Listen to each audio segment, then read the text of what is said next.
প্রতিটা মানুষকে মরতে হবে, এটা আমরা সবাই জানি। কুল্লু নাফসিন যায়িকাতুল মাউত, সমস্ত আত্মা, সমস্ত প্রাণ আল্লাহ তাআলা বলেন মৃত্যুর স্বাদ গ্রহণ করবে, মৃত্যুর স্বাদ গ্রহণ। কুল ইন্নাল মাউতাল্লাযী তাফিরুনা মিনহু ফাইন্নাহু মুলাকীকুম। আল্লাহ তাআলা বলেন, হে নবী আপনি বলে দেন, ও দুনিয়াবাসী, মৃত্যু থেকে তোমরা যেখানেই পলায়ন করো না কেন, মৃত্যু তোমাদের সাথে সেখানে গিয়েই নিজেই মোলাকাত করবে, সাক্ষাৎ করবে। তুমি ডাকতে হবে না, মৃত্যু নিজেই আসবে, মৃত্যু নিজেই আসবে। আইনামা তাকুনু ইউদরিকুমুল মাউতু ওয়ালাউ কুনতুম ফি বুরুজিন মুশাইয়াদা। আল্লাহ বলে, তুমি যদি এমন একটা বিল্ডিং বানাও, ঘর বানাও, যে ঘরটা অনেক উঁচা, যে ঘরটার উপর দিয়া কেউ ভিতরে ঢুকতে পারবে না, যে ঘরটার মধ্যে একটা ছিদ্র নাই, একদম আটকানো, তো এরকম একটা ছিদ্রবিহীন সুউচ্চ ঘরও যদি তুমি বানিয়ে তার ভেতরেও তুমি আশ্রয় নাও, তো ইউদরিকুমুল মাউতু, মৃত্যু তোমার সেখানেই পৌঁছবে, তোমার সেখানেই পৌঁছবে। প্রিয় ভাই আমার, বন্ধু আমার, নওজোয়ান সাথীরা আমার, মৃত্যু এক অনিবার্য বাস্তবতা, চিরন্তন বাস্তব। এটা গ্রহণ করতেই হবে। হাসলেও মরতে হবে, কাঁদলেও মরতে হবে, সুখেও মরতে হবে, দুঃখেও মরতে হবে। রাজপ্রাসাদ আর অট্টালিকার মানুষটাও মরে যাবে, জীর্ণ কুটিরে যে লোক থাকে, হ্যাঁ, সেই লোকটাকেও মরতে হবে। জীবনে কোনোদিন দুঃখ দেখে নাই যে সেও মরে যাবে, জীবনে কোনোদিন সুখ দেখে নাই যে সেও মরে যাবে, সব মরে যাবে।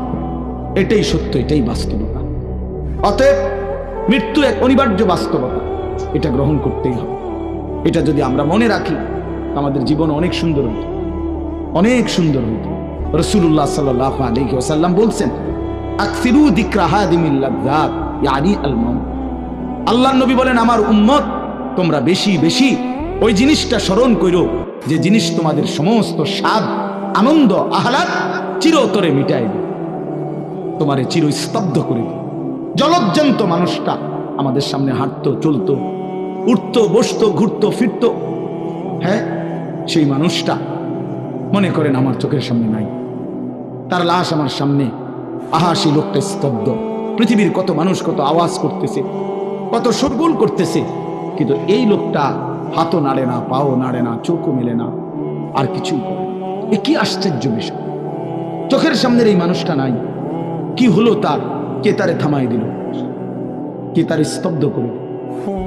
এ তো আমার মতো ঘুরতো, ফিরতো, হাঁটতো। আহ, আমার আব্বারে আমি কত দেখছি, একদিন আমার আব্বা চলে গেল। আমার দাদারে আমি কত দেখছি, আমার দাদা একদিন চলে গেল। আমার জ্যাঠারে আমি দেখে আসছি, দোয়া করে আসছি, ফু দিয়ে আসছি। এক সপ্তাহ পরে জ্যাঠা ইন্তেকাল করলেন, আবার এক সপ্তাহ পরে আমি গিয়া জ্যাঠার জানাজা পড়াইছি। এই তো বাস্তবতা। যুবক ভাই, তুমিও মনে রাখো, বয়স্ক বাবা আপনিও মনে রাখেন। হাসান বসরি রাহমাতুল্লাহি আলাইহি একজন বড় বুজুর্গ ছিলেন। উনি বলতেন, তিনি যখন কোনো যুবককে দেখতেন আর বয়স্ক দেখতেন, তো তিনি যুবকদেরকে বলতেন, ইয়া মা'শারাশ শাবাব ইন্না যারআ কাদ তুদরিকুহুল আহাতু ক্বাবলা আন ইয়াবলুগা। তিনি উপদেশ দিতেন, হে যুবকগণ শোনো, সব ফুল, সব ফল, সব গাছ চারা পরিপক্ক পাকা পর্যন্ত পৌঁছায় না, তার আগেই অগণিত ফুল, অগণিত ফল, অগণিত চারা গাছ ঝরে ঝরে। এটা উনি মনে করাইতেন মৃত্যুর কথা। উনি এটা বুঝাইতেন, যুবক তুমি দেখো, একটা আম গাছের মধ্যে যতগুলো মুকুল ধরছে, ফুল, সবগুলো আম হয় না। যতগুলো আম ধরছিল ছোট ছোট, সবগুলো বড় পাকা পর্যন্ত যায় না, তার আগেই ঝরে যায়। ঝরেই যায় বেশি, থাইকা যায় অল্প।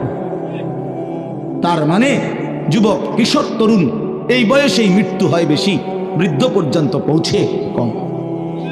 পুরা বাড়িতে অনেক সময় এমন হয় একজনও বয়স্ক লোক নেই, একজনও নেই। আমার ঘর, আমার বাপ চাচাদের যে ঘর, সেখানে আপনার এখন আমার চাচাতো ভাই, জ্যাঠাতো ভাই, আমার ভাই বেরাদর সব মিলাইয়া আমাদের ছেলে পেলে, ভাই ভাতিজা মিলে না হয়তো 60-70 জন আছি আমরা, কিন্তু আমাদের একজনও বয়স্ক লোক নাই। আমার দাদাও নাই, দাদিও নাই, জ্যাঠাও নাই, চাচাও নাই, আমার আব্বাও নাই, কেউ নেই। তাইলে কেন এমন হলো? তাহলে বোঝা গেল অধিকাংশই